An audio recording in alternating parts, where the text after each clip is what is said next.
This is Matt. This is Seth. Welcome to The Unbroken Net.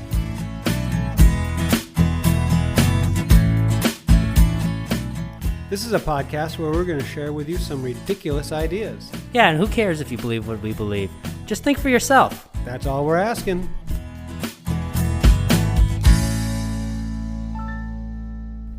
Good day, and welcome to this episode of The Unbroken Net.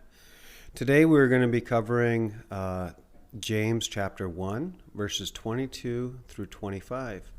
So to start us off, would you read that for us? I will. All right. So, but be doers of the word and not hearers only, deceiving yourselves. For if anyone is a hearer of the word and not a doer, he is like a man who looks intently at his natural face in a mirror. For he looks at himself and goes away and at once forgets what he was like. But the one who looks into the perfect law, the law of liberty, and perseveres, being no hearer but who forgets, but a doer who acts, he will be blessed in his doing.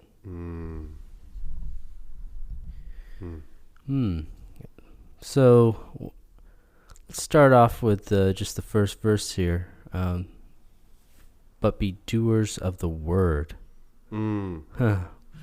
What is that? What speaks to you there? We're back to the word. I think the word is the voice of the Christ speaking to you. And you are to be obedient to that. Obedient. I don't mean it in like a parental sort of way. But if you want completion for your soul, you'll take into account what the voice of the Christ is saying to you, and you'll act accordingly. Right. You're not going to go against that. Yeah, I agree. It's when he's talking about the word, I think he's talking about the word that's written in our hearts, which is exactly what you're saying. That's Christ in you. Yeah. And for me, that word is more than just written, it's spoken in my heart. You know? Yeah. It's almost, in one sense, it could, I think a lot of people interpret it as conscience. Yeah. But I think that it's what God has really written into our hearts. And he says, don't be hearers only, deceiving yourselves. Because you can hear all kinds of great things, but if you're not acting upon those, what good is it? You can see a stop sign, but if you don't stop at the stop sign, you might get hit. Yeah. You know? You have to also be a doer. You actually have to stop. Yeah. Yep, exactly. So what is this doing of the word? It's listening to what you're being told is the correct way, right? Yeah, so just think about this for a moment. We have two opportunities here. One, we have the experience of a lot of other people, and two, we have our own personal experience.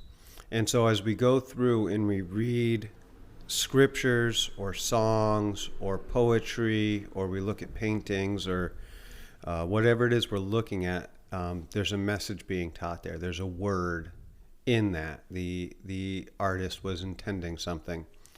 And so all these other people have these experiences, so we can look at what the word said to them, how it impressed them. But then we also have to receive the word that's implanted within us. Right. Which is important for other people too, right? Because just like other people can shine light into our own spiritual life, we can shine light into other people's spiritual life if they're willing to take what we've learned and think about it themselves. Yeah. Let's take from last week. He said the meekness that the implanted word, which is able to save your souls. Receive with meekness the implanted word, which is able to save your souls. Right. So that kind of like this is something that is life-giving. Like yeah, it's freedom. It's as the Disney song says, it's a whole new world. when you stop doing what you're doing because someone told you to do it, and you start doing what you're doing because you're convicted to do it, there's a difference. Mm. You know, am I doing this to make sure that these people are happy with me, or am I doing this because this is actually giving life to me? You know. And that giving life to, and there's a lot of joy that comes from helping someone else. Which is part of that life, yeah. Right. Which, Yeah. I mean, it doesn't just, like when you are a doer of this word that tells you the right way to go, and usually maybe that's helping somebody else. Mm-hmm. It's not only saving that person, saving the souls of that person, but it's also saving yourself. Saving your own soul. Because you're no longer tossed around trying to figure out who's right. But you've made a connection with God. You've made a connection with the Spirit. You've made a connection with the Word within you. And you no longer have to look solely to outside influences for direction, but you have direction within. And reconnecting with that direction, reconnecting with that inner intuition, and that still small voice, that conscience, that word, whatever it is, how you want to describe that direct connection between you and God, that gives you life. Yeah. It's actually refreshing to you. It's actually a salvation to you. It's a balm that you put down and get relief to your skin, because your soul that has been so dry and weary trying to cling on to all these things that other people are saying, all of a sudden has this life coming from within it. You know. Yeah. So it's really, that word is just life-giving to everyone and all that are around them, as long as we are doers of that word and not just kind of trying to silence that word. And that's really written in our hearts. But he also, so that's kind of what kind of the fruits of being a doer of the word. But if you are, so he says, for if anyone is a hearer of the word and not a doer, he is like a man who looks intently at his natural face in a mirror. For he looks at himself and goes away and at once forgets what he was like. Mm-hmm. Have you ever been in a rush before you're going to some event, and right before you leave the house, you stop, you look in the mirror and do the final touch-up? But imagine if you stopped, you looked in the mirror, you observed what you were like, and then you walked away without doing anything. Mm-hmm. Then you're walking through the day and your hair is disheveled and your shirt, your collar's twisted, and you got all this stuff going on, but you didn't do anything about it. You looked at it and you walked away and you totally forgot all the things you wanted to fix. So if anyone is a hearer of the word and not a doer, it's like you're looking in the mirror, you're seeing all the things you should do, and then you just don't do that and you walk away. Mm-hmm. And you call it good enough. Whatever, people accept me with my hair all snarled and whatnot. Yeah. Yeah, I can definitely see that. I also see that, it says that this man looks intently at his natural face. So it also speaks to me that it's hearing that word is hearing that you are a son of God and you were made to have life and give life to others. Mm-hmm.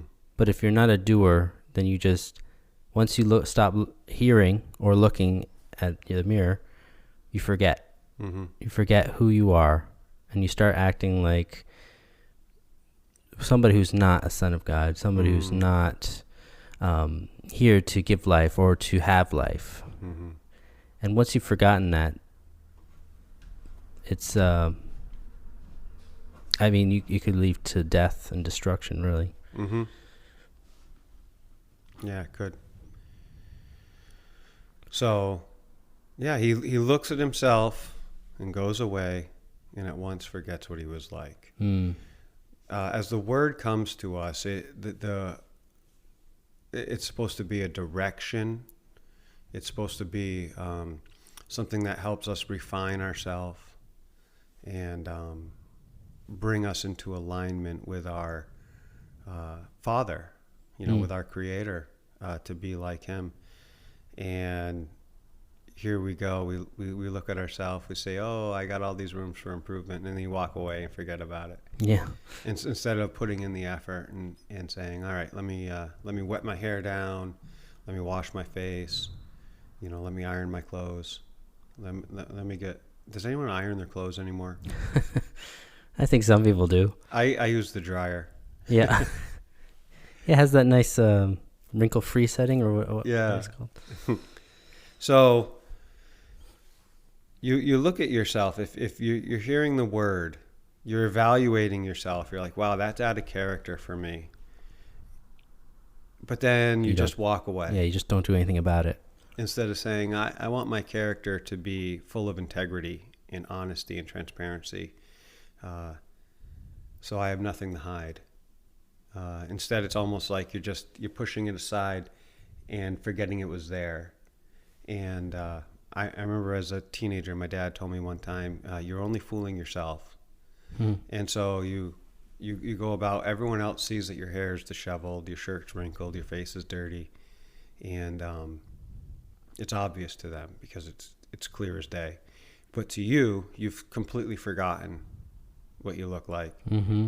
And you're just going about, and you're not satisfied. You feel lost because you don't have that inner direction. At least in my experience. For sure.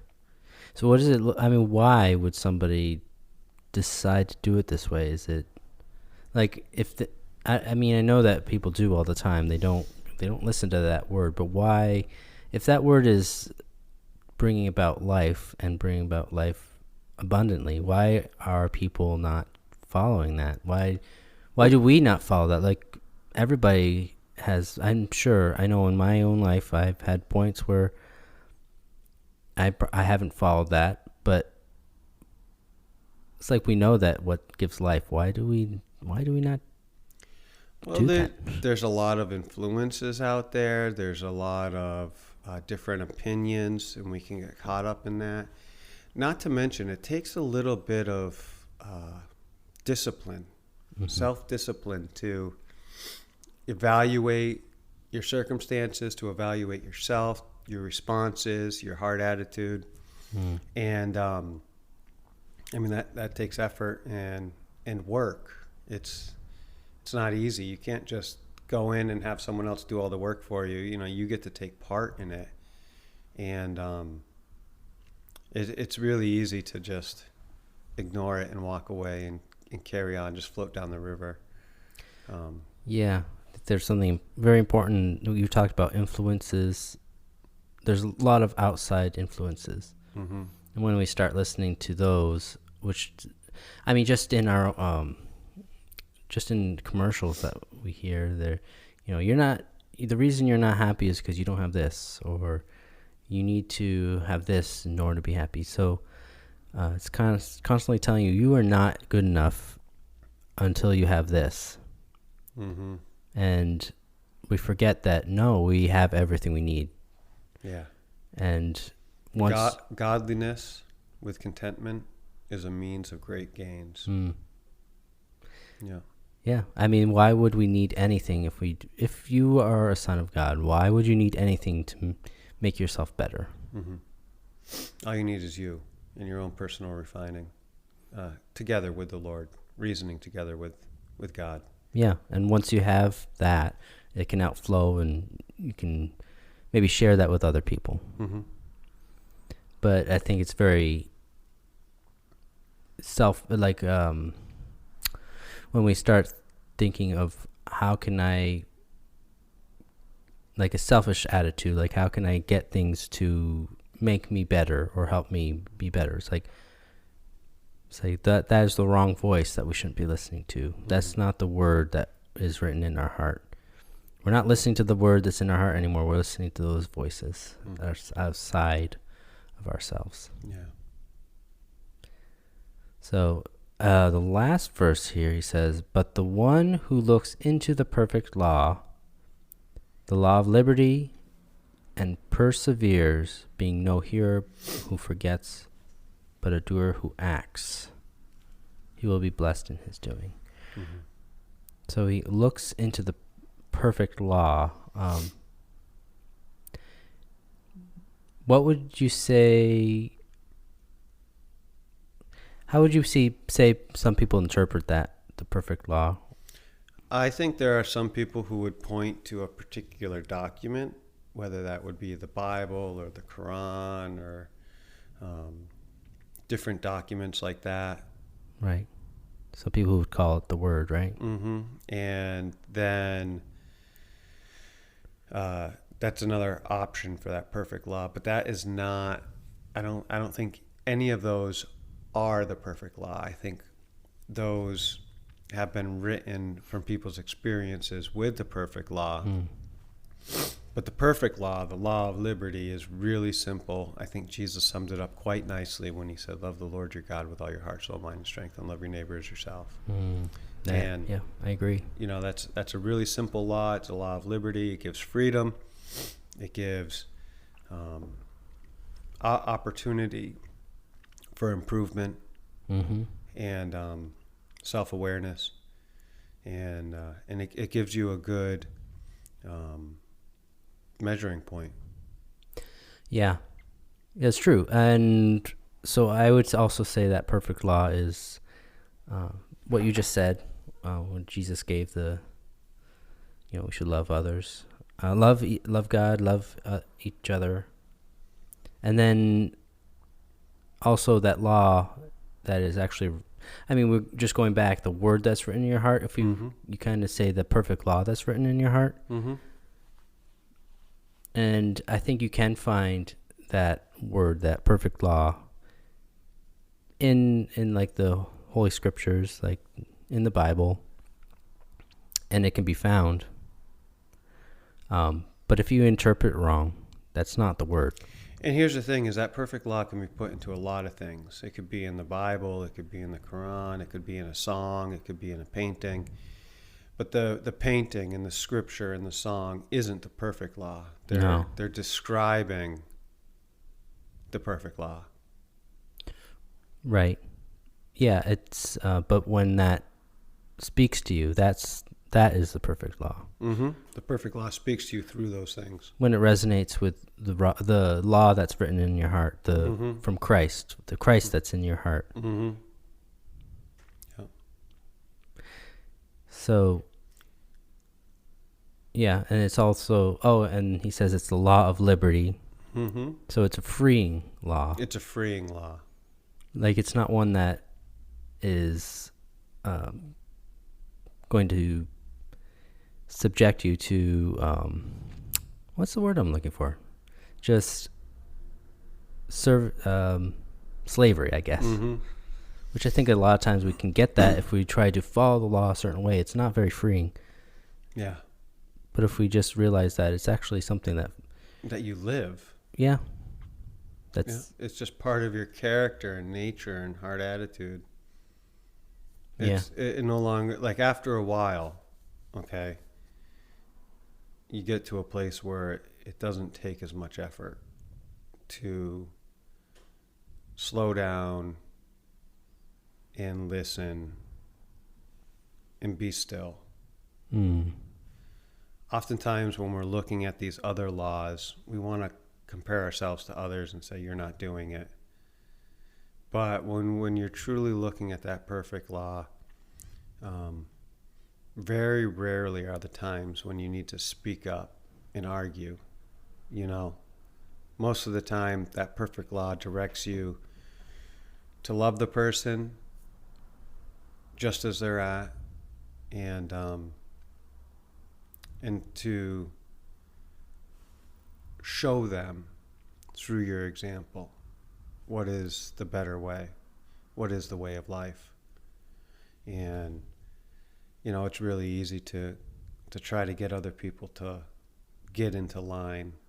That's why we have documents, right? So we could have something written that we can all agree on. But yeah, it's a tough one. But I do know this.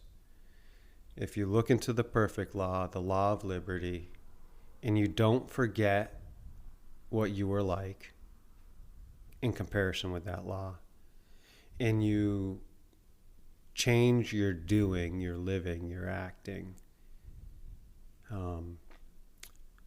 to resonate with the perfect law, the law of liberty, the law of Christ, the Christ within you, you will be blessed in your doing. There will be improvement, there will be strength, there will be growth. There is a blessing in it. You look back and you get to a place where you're no longer striving after the wind. Yeah. You know, you're at least for me, I've been trying to do this for a long time, and I've gotten to a place in my life where I'm satisfied. I'm content. I'm not looking to add anything to my life. I'm not looking to take anything away. I'm happy with the way things are, and blessed in that.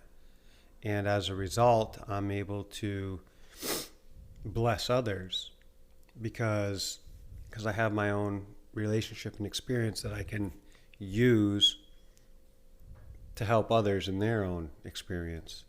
I have a story now where I can look back and say, this is what I learned in this chapter. Right. You're listening to that law, or you're listening to that word. Yeah. Yeah. I think that's where we all should be striving.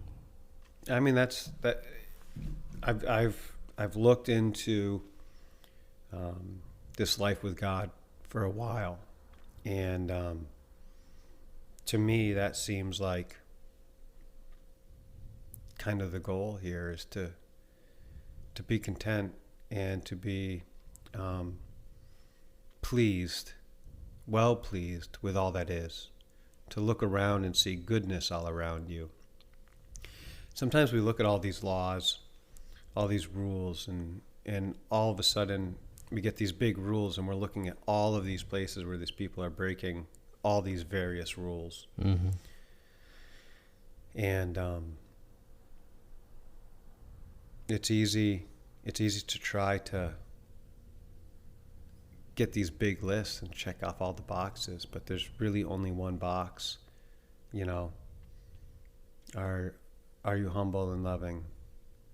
You know, I'm reminded of Micah 6:8. It says, "What is God required of you, O man, but to do justly, love mercy, and walk humbly with your God?" It's a really simple process, but it does take some practice and effort.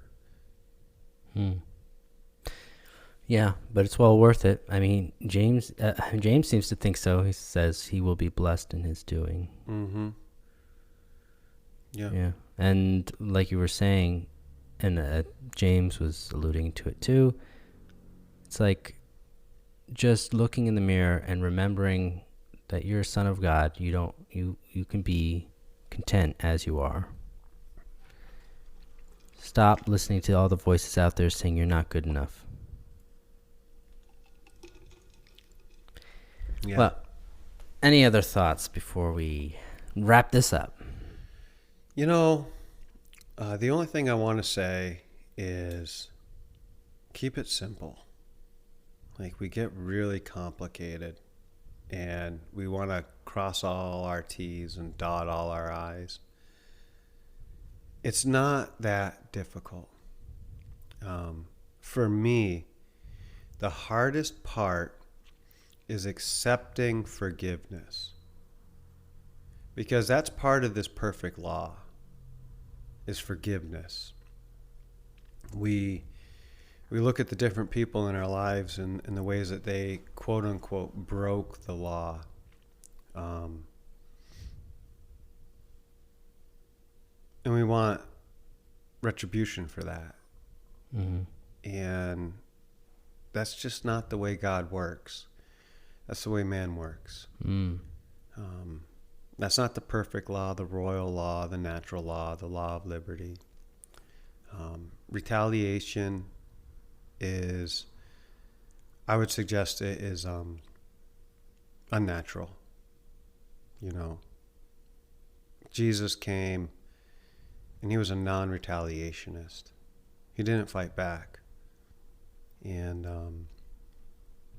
that's one I'm still working on, but trying to have that attitude of humility and forgiveness, kind of the attitude of letting the water flow under the bridge, like it's gone. No need to hold on to that anymore. So I would encourage you to think about the way God has treated you. All the times you've gone against that perfect law, every time you've gone against your conscience, the times you've done stuff and you're like, wow, that was bad. God didn't punish you. God didn't take away all your worldly possessions and all of that. You may have lost some stuff because that's the natural consequences of your actions, but God has remained with you.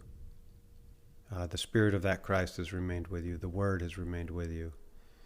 And you can think about that as you're dealing with the idea of retribution to other people and say, I don't need to repay that evil with evil. Mm-hmm. I can repay that evil with love and forgiveness. And I think you'll find that's a lot more powerful. Yeah. Well, we'll be blessed if in all our doings if we are just content knowing who we are. Yeah, and keeping that word. Yep. All right. Well, we do appreciate you listening this week, and if you like this podcast, we just ask that you give us a thumbs up on whatever podcast platform you're listening to us on. And if you want to get more of these episodes, I would suggest you subscribe to our podcast, and then we'll be able to see you next week. And take care. Bye now.